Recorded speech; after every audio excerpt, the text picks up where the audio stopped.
I'm Chui Mui from Malaysia. At the moment, I make a few feature films and more than 20 short films. We are shooting a short film. It's part of the Miu Miu's Woman's Tale. And it is very nice because it's a short film that we are going to talk about the story about women, or maybe particularly for me, something I really want to play with or really want to try. Yeah, so we are here setting up for a scene for tomorrow. So I wrote this story when I was asked to make this woman's tale, and it is something I was very interested at the moment because for the past 3 or 4 years I've been doing martial art. Particularly, I'm doing actually Brazilian Jiu-Jitsu, and very interested in this thinking about body and mind. And for me, more and more, I don't feel the separation of body and mind. And I think there's no such thing. It's also one of Michel Foucault's line that it is not your body that's the prison of your mind, and it's actually the mind that's the prison of the body. And we actually limit ourselves a lot, and we forget actually we have a body, and actually this body is everything, and the body actually can think, and the body is everything we have, something like that. And through martial art, it actually helped me to build the understanding, or to know my body better, and from the body actually know myself better, and to really interact with the world better, and also to know other people better. It's maybe a different way from what we usually know about, or it's not something we can learn through words or knowledge. It's just how we aware of our body itself, and then also aware of what's around us, and also of other people. So it's more with the senses, with something very physical. And so from this short film, I'm making a story about a woman self-defense gym, about this group of women like practicing martial art, sometimes like self-defense technique, and also like a real sparring, and it's a lot about body or a physical movement. There were a few changes. I finally write down Gita's character as someone who actually has a very high-paid job, a very good job in Shanghai. But because her colleague, someone she's very close with, actually committed suicide, she suddenly feel like she wants to stop everything. She quit her job and actually adopted a new name. Her original name was Ting Ting, and then she get this name.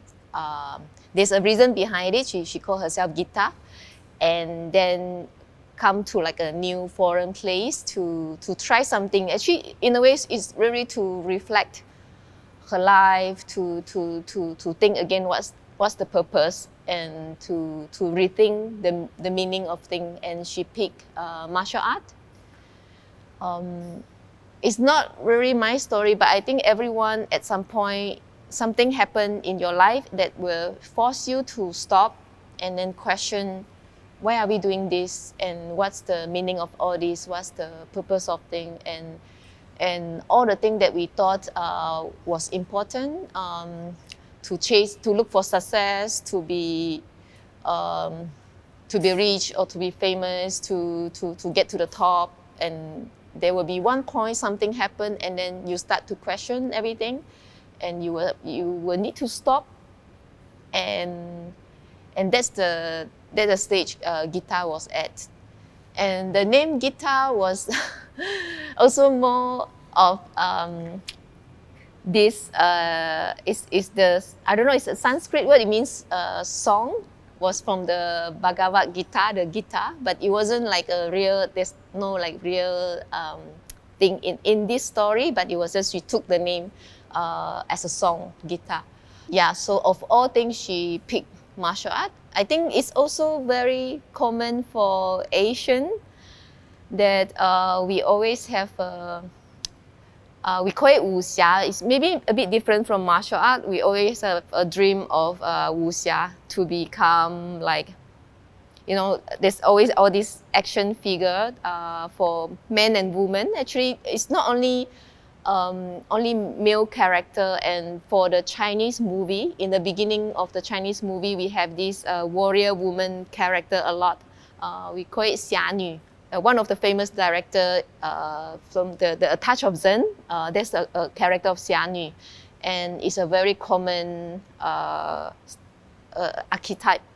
Also in Hou Xiaoxian's last film, the Nie Ying Liang, the sword lady, is or like yeah, this is like one of the archetype, and it's also myself when I was a kid. Like I dream of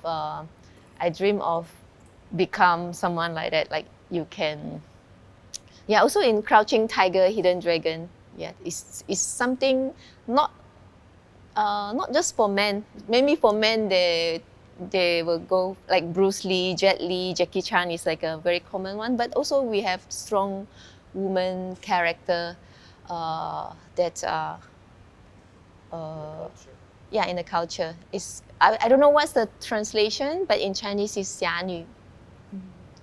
I know about it, and I actually watched some of it, and my favorite is actually Shakumako. I really like it. It's I do think like it's such a nice platform to explore this story about women and also of different culture. And yeah, I see quite a few. Also, the last two, Stane and the Two Times I. Yeah, that's it's very, very, very interesting. When I was first approached, I was really like immediately. I'm like, yeah, I want to do it. Also, I like making short film. It's one of like a good way to really explore things and try things out. And for me, it's always. For me, maybe I'm more to the playful side. I'm like, yeah, let's do something fun. Let's try something. So this time I want to do more like action, like more action sequence, and yeah, just try something different from the before. Yeah. I think I was quite lucky. Like after I graduated, or like when I first starting working in the industry, I was already offered as the director, and also it was very much like a woman program. So the producers are women, and more than half of the crew are women. And when I start making film, most of the time my crew are full of women. Like for sure more than half are women. I do remember when I first working in China, when I was shooting TV commercial, and one of the first thing I realized on the set, like there are 50 people on set. There were only 2 women at the time. It's like 2010, and I was quite shocked because for us, we can't imagine some of the posts was done by women. And for me, I'm very used to working with women crew over here, but I'm not sure if it was because of me that I hire mostly women, or it was just the cultural difference. And of course, I feel more comfortable when I'm surrounded by women. But it's quite hard to say. I don't really have the comparison, except that the few time working in China, I do have that's quite different. The set over here is mostly men. I'm not sure. Maybe I get better. Okay, honestly, when I was shooting in Malaysia, I feel like I'm more taken care of. The food, the catering is better. Or they take care of a lot more detail. And also, It's hard to say. Like on my set, like when the makeup team or the art department team, when we are like having free time in the gap, they sometimes do tabata or dancing at the side. Like we had a lot of fun, but I'm not sure if it is just Malaysian more relaxed or it's just women that are more relaxed. Yeah, it's always like a vacation or having fun together.